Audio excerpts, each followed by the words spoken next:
Amis du décalage coup droit, bonjour. Quelques conseils pour aborder cette notion de décalage coup droit.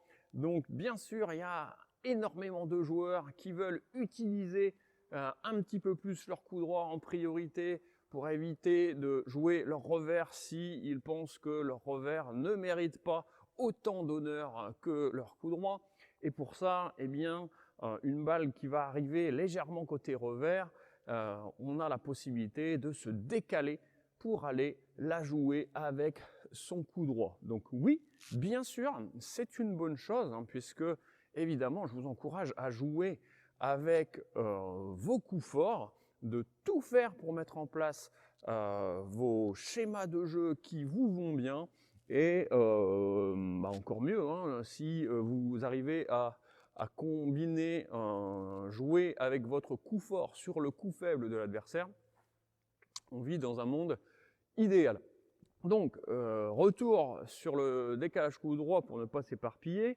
Déjà, première chose, si vous faites un décalage coup droit, clairement, il y a une règle qui dit que on ne décale jamais pour rien. C'est-à-dire qu'on ne prend pas le risque de faire décalage coup droit si c'est pour avoir une intention de jeu trop neutre. Le décalage coup droit est souvent lié à une intention de jeu d'attaque sur des frappes agressives et ça devrait être le cas souvent, puisque lorsque vous allez chercher votre décalage coup droit, vous allez laisser ouvert un grand secteur de jeu là-bas dans votre camp. Donc si vous avez pris le risque d'ouvrir votre camp pour aller jouer votre coup droit, c'est pour vraiment, en gros c'est que le jeu en vaut la chandelle. Cette prise de risque doit être liée à une option d'attaque, parce que si c'est pas le cas, vous risquez de vous faire contrer là-bas de l'autre côté.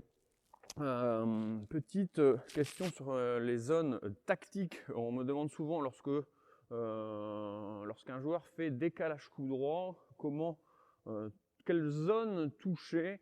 Je conseille souvent d'aller jouer un décalage coup droit décroisé là-bas pour emmener le joueur à la fois loin et sur les côtés. Le décalage coup droit croisé là pour aller jouer là-bas tout droit est possible, mais celui-là devra être gagnant quasiment à tous les coups, parce que en touchant cette zone-là, vous vous exposez à un contre, là ici croisé, si vous n'avez pas réussi à déborder suffisamment. Donc voilà, deux choses. Décaler, oui, mais ne décalez pas pour rien. Et puis ensuite, deuxième chose, ne vous fiez pas à ce que font les autres joueurs. Si vous pensez que vous avez un très bon revers ou un revers équivalent à votre coup droit, rien ne sert d'aller systématiquement tomber dans cette option du décalage coup droit. Et ça n'est pas parce que Nadal le fait qu'il faut le faire.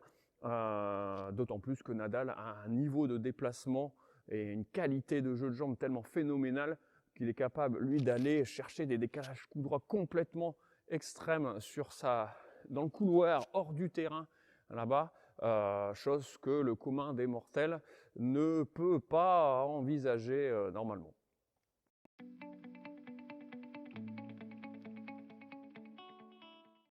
Un élément relativement significatif du niveau de jeu des joueurs va être l'exploitation des balles courtes vers l'avant. Exploiter ces balles courtes avec une intention clairement définie et sans aucune hésitation de passer en mode attaque, suivi au filet. C'est une étape importante à passer. L'idée, en gros, c'est de ne pas laisser passer une occasion d'attaquer l'adversaire quand cette occasion est bien réelle. À l'inverse, ne pas aller l'attaquer pour rien. Quand il faut défendre. Mais quand on se retrouve à cet endroit-là du terrain, il n'y a plus aucune hésitation à avoir. En gros, peut-être qu'un joueur plutôt débutant, certains profils de joueurs quatrième série ont une appréhension lorsqu'ils se retrouvent là, à vraiment s'engager dans la frappe et à enchaîner vers le filet et transforment cela en une frappe trop douce avec un repli là sur l'arrière, et ce qui va entraîner des situations un peu compliquées à gérer par la suite. Donc globalement, hein, on dit souvent que la première phase de progression pour atteindre un niveau aux alentours de début de 3e série ou fin de 4e série, 30 se situe plutôt sur un développement du jeu où on va devenir régulier, être capable bien sûr d'avoir un bon service, mais d'amener de la régularité dans le jeu, faire jouer l'adversaire, monter son nombre de frappes par échange en moyenne sur un match aux alentours de 5 ou 6 échanges sur chaque point, et que après, pour aller franchir des paliers, rentre en ligne de compte cette idée d'être opportun et d'aller exploiter les balles courtes, d'aller finir les points rapidement sans simplement maintenant se contenter de remettre la balle en jeu, ce qui est encore une fois une excellente idée jusqu'à un certain niveau. Donc d'aller vraiment saisir les opportunités, et puis bien sûr, plus le niveau va augmenter, on peut envisager la fin de 3e série, début 2e série, où là, on y ajoutera faire les mêmes choses, mais en prenant la balle plus tôt, en étant encore plus incisif et déterminant sur la conclusion des points, avoir un coup fort, avoir des schémas de jeu bien identifiés. Donc voilà un petit peu sur cette idée de progression, mais le principal conseil à retenir, c'est que n'attendez pas trop longtemps pour vraiment aller exploiter ces balles courtes et enlever, en tout cas le plus rapidement possible, cette idée de vous retrouver à cet endroit-là du terrain, donc avec des appuis juste derrière la ligne de service, où vous allez remettre la balle et repartir vers le fond. Voilà, en gros, c'est en avant toute, et puis vous développerez votre volley progressivement pour aller conclure les points par la suite.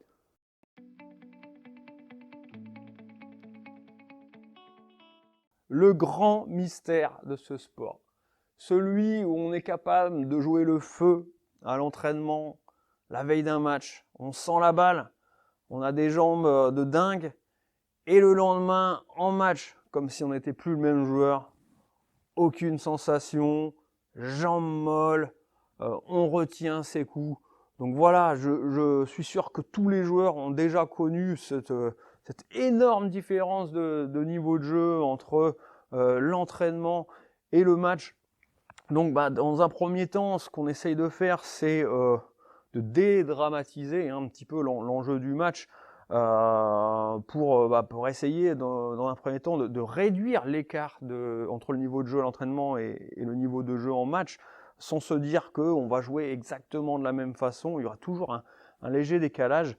Et puis progressivement, avec l'expérience, et c'est pour ça que les compétiteurs qui ont réussi au niveau de leur organisation et de leur motivation à se donner les moyens d'aller jouer un grand nombre de tournois, un grand nombre de matchs dans l'année, vont accumuler cette expérience, vont arriver sur un prochain tournoi ou sur un nouveau match avec une sensation qui va être plutôt très tranquille, agréable, comme si c'était habituel de jouer en match. Et bien sûr, à l'inverse, les joueurs qui, dans l'année aussi, entre beaucoup d'entraînement, une compétition par-ci par-là, un match de championnat par équipe par-ci par-là, et qui après passent des semaines, un mois ou deux sans jouer, et sont vraiment beaucoup plus confrontés à ce problème de différence de niveau que ceux qui ont un programme de compétition bien établi et régulier sur l'année. Donc voilà, et après même pour ces joueurs-là, il peut y avoir un effet un petit peu transcendant où la courbe peut même s'inverser, où on pourrait avoir un niveau de jeu en match qui surpasse légèrement celui de l'entraînement. Donc je vous souhaite vraiment d'arriver à vivre ça. Comment bien gérer les 5 minutes de la phase d'échauffement avant un match? Je ne vous parle pas de la phase d'échauffement avant de rentrer sur le terrain. Évidemment, je vous conseille d'aller vous échauffer, de trottiner, de mettre le corps à température avant de rentrer sur le terrain, avant même d'avoir frappé la moindre balle. Vous devriez vous sentir d'attaque, prêt à aller au combat et échauffé physiquement. Là, on va parler de ce qui se passe sur les 5 minutes balle en jeu avec votre adversaire en face juste avant de démarrer un match. Donc l'objectif est de trouver des solutions pour se libérer, ne pas stresser à ce moment-là pour pouvoir aller attaquer le début du match dans un état d'esprit relativement confiant. Pour cela, ce que je peux vous conseiller, c'est de frapper suffisamment fort les premières balles d'échauffement. Peut-être en étant un petit peu plus loin de la ligne que d'habitude pour ne pas démarrer avec un enchaînement de fautes 2 mètres derrière la ligne de fond. Mais en tout cas, de donner de la confiance dans vos frappes sans que le bras ne coince et que vous puissiez frapper de façon complètement libérée. Donc mettez quand même suffisamment de puissance. Alors attention, hein, on n'est pas là pour aller gagner le point, pour allumer l'adversaire, mais en gros, ça a 2 avantages. C'est que vous allez vous libérer, vous allez, en frappant relativement fort, mettre de l'engagement dans vos frappes avec le corps et le bras. Et puis, ça va permettre aussi à l'adversaire de lui montrer que vous êtes bien dedans, quoi, que vous n'êtes pas là en train de pousser la balle, d'avoir un comportement trop hésitant. Donc, pensez à ça. Évidemment, pendant ces 5 minutes-là, mais c'est un autre débat, on en parlera plus tard, ce serait d'en profiter également, une fois que vous avez pris un peu confiance sur quelques frappes, de profiter de cette phase-là pour observer les potentielles failles de votre adversaire, dépasser la simple observation bon coup droit, bon revers, ou mauvais coup droit, mauvais revers, pour aller voir, d'aller tester un petit peu les adversaires sur les différentes hauteurs de balles, sur les différents effets. Est-ce que les balles rapides le gênent, les balles lentes le gênent, les balles hautes le gênent, les balles basses le gênent. Une chose auquel on ne pense pas assez souvent, si vous avez un œil un petit peu aguerri, vous allez voir que vous pouvez observer, notamment en coup droit, si votre adversaire joue avec une prise, on va dire classique, ou alors une prise fermée ou extrême de coup droit, et ça a un impact vraiment important, puisque lorsqu'on joue avec des prises très extrêmes de coup droit, bien sûr, votre adversaire va beaucoup lifter, et ça veut dire qu'il sans doute il va raccourcir à un moment donné dans le match, parce que il sera fatigué et que pour lifter long tout un match, il faut beaucoup d'énergie. Mais aussi, ça vous indique que avec ce genre de prise-là, on a des difficultés à jouer les balles basses. Donc, ça peut être un indice important. Voilà. Donc, en gros, 2 choses à retenir. Frappez suffisamment fort pour vous donner de la confiance et montrer à votre adversaire que vous êtes que vous allez bien rentrer dans la partie. Et puis, profitez aussi de ces moments-là pour observer ce que fait votre adversaire pour aller jouer un peu dans les failles adverses.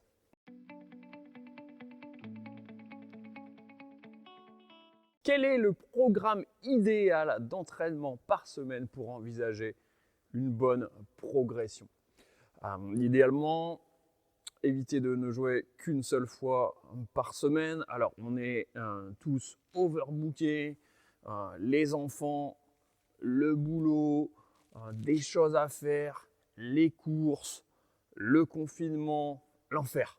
Mais avec un petit peu d'organisation et bien sûr, ça va dépendre de votre niveau de motivation. Idéalement, je préconise minimum 2 séances de jeu dans la semaine. Idéalement, une 3e que vous pouvez compléter soit par un match d'entraînement, soit par une compétition officielle.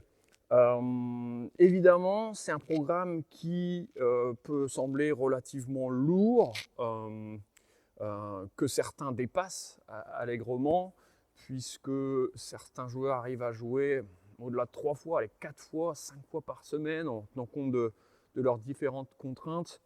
Après, comment organiser ces différents entraînements. Donc, si vous êtes en mode jeu libre, pratique libre, eh bien, vous allez devoir coordonner votre emploi du temps avec les emplois du temps de vos partenaires de jeu pour aller essayer de vous programmer 2 à 3 séances dans la semaine.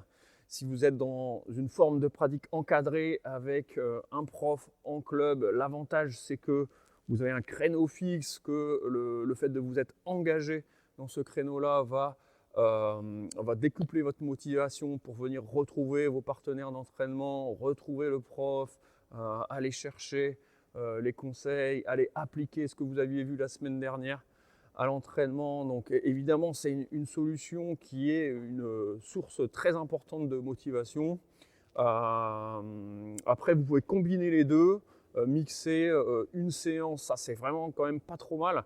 Vous mixez une séance avec un moniteur qui va vous faire bosser sur un thème, des situations de jeu, une autre séance libre, et puis le top c'est d'aller y associer, selon les semaines, de la compétition pour mettre en application en mode réel, en mode match.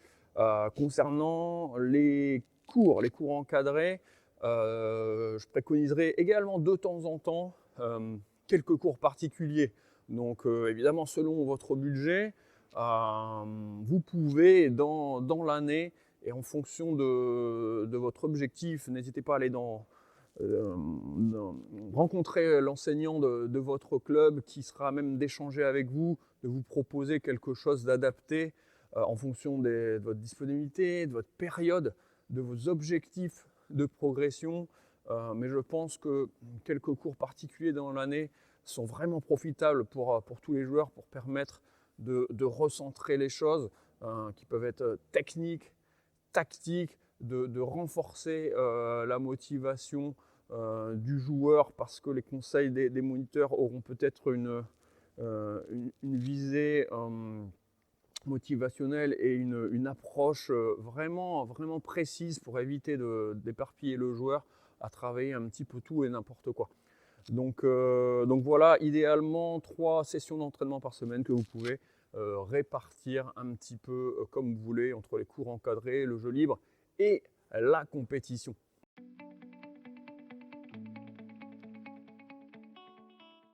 Ne pas négliger les choses essentielles. En gros, essayez de passer beaucoup de temps sur les choses qui fonctionnent, en gros des valeurs sûres, des bases communes à tous les bons joueurs et bonnes joueuses de tennis, même si on n'est pas des moutons, chacun a sa propre perception du jeu, chacun a ses petits détails techniques bien à lui, ses schémas de jeu, mais il y a ce qu'on appelle les fondamentaux propres à notre discipline qui vous permettront de stabiliser votre jeu et surtout de ne pas lui mettre de barrières, de ne pas vous mettre de barrières pour progresser. Je pense notamment à des fondamentaux plutôt d'ordre technique, comme disposer d'une bonne qualité pour votre attitude d'attention. C'est vraiment le point de départ de chaque coup. Si j'ai l'habitude, pour expliquer aux enfants, de dire que lorsqu'on écrit une phrase, on commence une phrase par une majuscule et on la finit par un point, eh bien au tennis par exemple, un coup droit, ça va commencer toujours par l'attitude d'attention. Voilà, le coup droit il va pas commencer comme ça, il va pas commencer les jambes serrées. Le coup droit va commencer avec une posture bien définie, et puis c'est simplement après que vous allez organiser les choses, et puis bien sûr le point de la phrase, ce sera la fin de geste.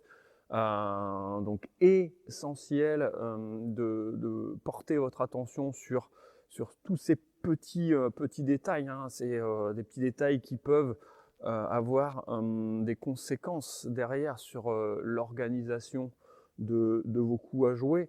Donc d'autres éléments importants, évidemment, j'en parle souvent parce que c'est la vérité, ça n'est pas une invention, c'est pareil, c'est commun à tous les joueurs, la qualité de votre jeu de jambes, tellement importante pour développer tout ce qui va se passer autour dans votre jeu.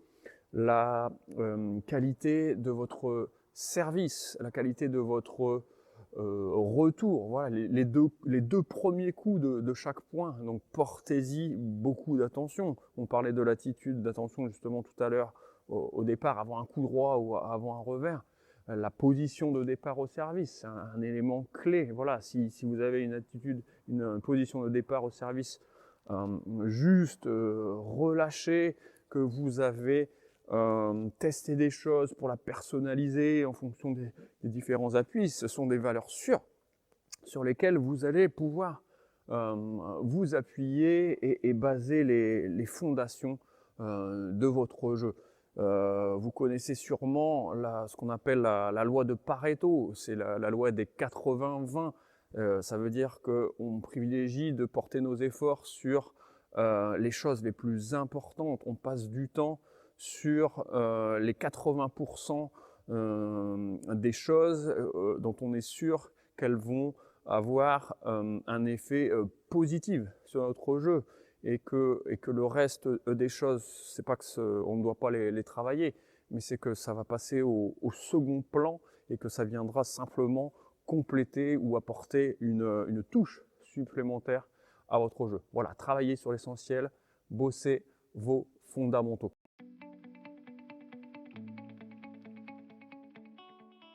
Comment devenir un bon joueur de tennis? La recette. Alors, existe-t-il une vraie recette officielle pour devenir un bon joueur de tennis? Je ne pense pas. Par contre, vous pouvez mettre toutes les chances de votre côté pour au moins, et c'est un objectif quand même suffisamment bon pour essayer d'y arriver, c'est d'aller au maximum de ses possibilités. Ne pas regretter de ne pas avoir essayé de faire telle ou telle chose, de ne pas regretter de s'être investi, d'avoir essayé de passer du temps, de s'être entraîné plus, d'avoir essayé des choses. Voilà des choses qui peuvent vous aider à devenir votre meilleure version de vous-même de joueur de tennis. J'en ai déjà parlé souvent, je pense que clairement, c'est une combinaison d'un entraînement structuré, guidé, que ce soit avec un autre bon joueur qui dispose peut-être d'une expérience un peu meilleure que la vôtre, ou bien sûr un moniteur.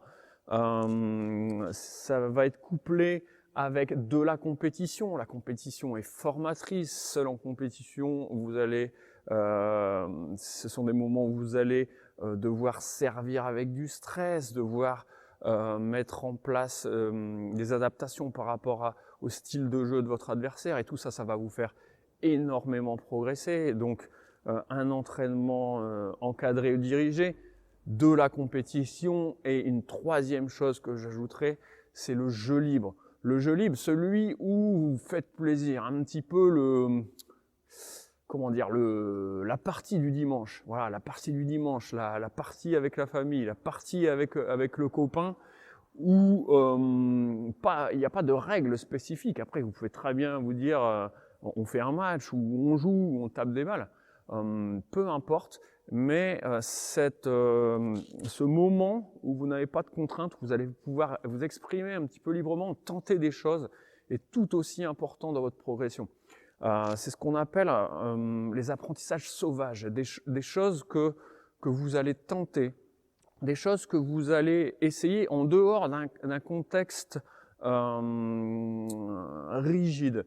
L'apprentissage sauvage au tennis, ça peut être l'occasion de tenter des choses, des coups un petit peu fun, le service à la cuillère, le coup entre les jambes, les coups dans le dos, développer un jeu d'attaque si vous n'avez pas encore développé ce style de jeu-là. Enfin voilà, faire des matchs, ce jeu-là, ce temps de moment en jeu libre est vraiment très important. Mettez-le dans votre système d'entraînement et additionnez-le avec un entraînement encadré et de la compétition, et peut-être que là on aborde un petit peu cette idée de recette pour devenir un bon joueur de tennis.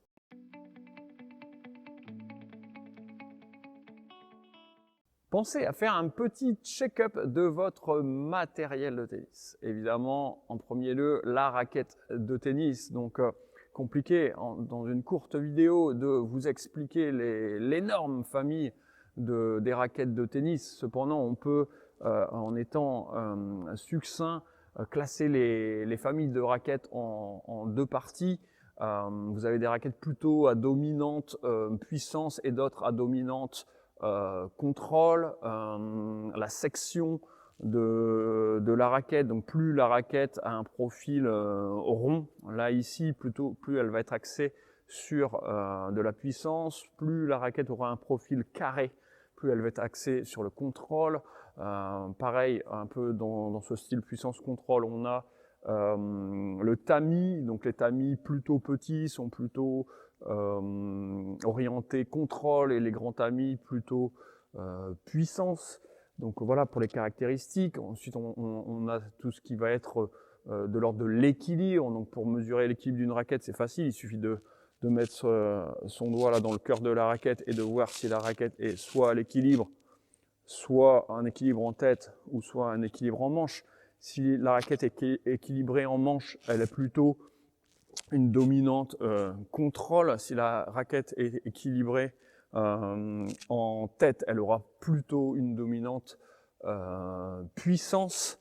Quoi d'autre? Le poids de la raquette, c'est pareil, plus une raquette est lourde, plus elle va être puissante, mais vous allez perdre en maniabilité. C'est pour ça que quand on démarre, on a plutôt une raquette plutôt légère pour que ce soit maniable, et tant pis si on n'a pas une énorme puissance au départ, et puis plus le niveau de jeu augmente, plus vous allez pouvoir alourdir un petit peu la raquette. Après, vous pouvez personnaliser votre raquette. Certains joueurs mettent ce qu'on appelle du plomb sur la tête de raquette pour alourdir la tête de raquette et notamment avoir au service une sensation de puissance supplémentaire. Bien évidemment, dans l'autre outillage de votre panoplie de joueurs de tennis, il y a le cordage, tellement de choses à dire sur les cordages en termes de tension. Pareil, pour faire simple, plus vous allez baisser la tension, plus le cordage, plus votre raquette sera puissante et plus vous allez augmenter la tension, plus votre raquette sera en mode contrôle. Et bien sûr, les deux ne vont pas ensemble. Donc, tension basse, moins de contrôle, plus de puissance. Tension haute, plus de contrôle, moins de puissance. Après, vous pouvez jouer sur la qualité de votre cordage, jouer en multifilament, jouer en monofilament. Jouer en multifilament, c'est pour les joueurs qui ne sont pas des gros casseurs, plutôt sur un profil joueur 4e série, 3e série éventuellement. Après, quand on commence à casser un peu plus, on peut s'orienter sur des monofilaments. Attention de faire coordonner votre raquette avec le cordage. Globalement, on ne met pas un monofilament, donc un cordage avec une structure assez rigide sur une raquette de moins de 300 grammes. Certains joueurs le font, il est conseillé de ne pas le faire, à vous de voir. Attention au monofilament aussi pour les risques de blessure. Le cordage est beaucoup plus traumatisant, plus rigide, ce qui peut entraîner des tendinites au niveau du coude, de l'épaule et du poignet. Donc attention à ça notamment.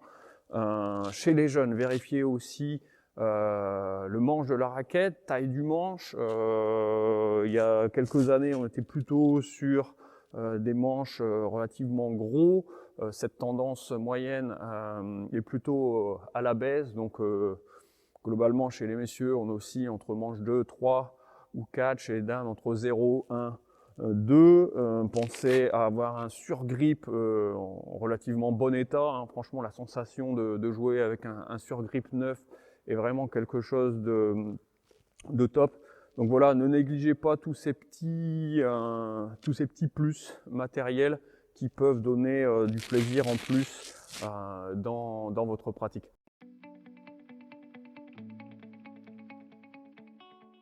Alors si vous n'avez pas beaucoup de temps et si vous voulez sélectionner uniquement quelques éléments, notamment 3 qui vont vous permettre d'avancer dans votre progression, je vous conseille de travailler en priorité la régularité des coups de fond de cours, coup droit, revers, mais mettez-y un petit peu de lift progressivement pour favoriser les trajectoires arrondies. Travaillez les coups de fond de cours en y associant un travail de déplacement, qualité, agilité, vélocité dans votre jeu de jambes. Mettez-y la reprise d'appui. Voilà, en 1, coup de fond de cours et jeu de jambes. En 2, le service. En 2, le service parce que d'une, c'est rigolo, hein, frappe au-dessus de la tête, on découvre une nouvelle sensation. Ça permet d'ouvrir votre pratique à la compétition.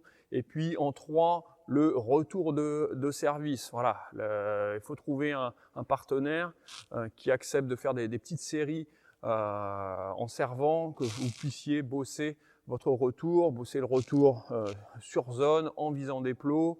Un retour qui marche super bien, retour long au centre, ça vous permet de vous protéger tout en associant cette idée de ne pas prendre trop de risques et en plus retourner sur le joueur qui vient de servir peut parfois le gêner. Donc voilà, si vous ne disposez pas de beaucoup de temps pour vous entraîner, que vous voulez faire un choix relativement clair et précis, coup de fond de cours avec du lift et du jeu de jambes, travail du service et travail du retour.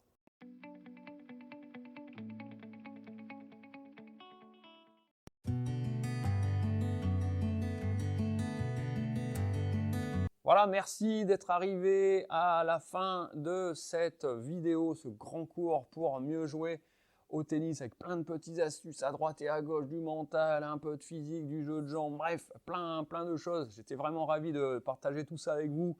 En échange, si vous pouviez me donner un petit coup de pouce, et justement, on like, on partage, on s'abonne à la chaîne. Voilà, et puis n'oubliez pas de tout récupérer, les contenus, la formation vidéo 100% gratuite, les 10 exercices pour travailler à la maison et sur le cours, tout est dans les liens en dessous de la description. À bientôt!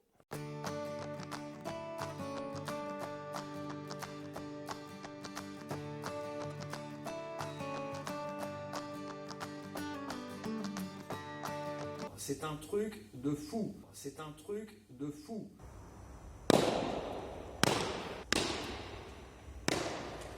Ça pue du cul.